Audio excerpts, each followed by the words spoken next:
Sir, last time na na-interview kita sa press conference ng Sharks Billiards Association, sir, naitanong ko sa'yo yung game fixing allegations sa magkapatid na Casimero. Sabi niyo po nun, sir, nakatanggap na po kayo ng emails ng mga complaints. Right now, sir, ano po ba ang update sa investigasyon ng GAB patungkol po dito sa kampo ni Casimero?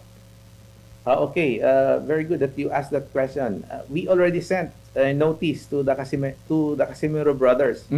We asked them to air their side with respect to allegations that they are into game fixing. So we're giving them, or we gave them 5 days to answer, and we would be setting this for hearing next week. So we anticipate that they'll attend in person so they could explain their side.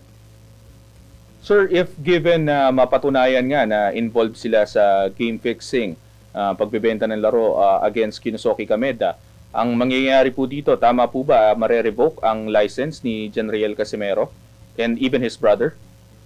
If it's proven that they're into game fixing, then the appropriate penalty would be the revocation of their license because it's a serious offense. Sir, last time na nag-usap tayo during the SBA press con, ang nabanggit nyo po, dalawa pa lang yung natanggap nyo na complaint sa email ng Games and Amusement Board. Ngayon po ba, sir, mas nadagdagan pa yung mga complaints laban sa Casimero Brothers? There were 3 others, but there were also those who sent letters of support in favor of the Casimero Brothers. So, but what we've sent them, and we asked them to respond to the emails that I mentioned to you.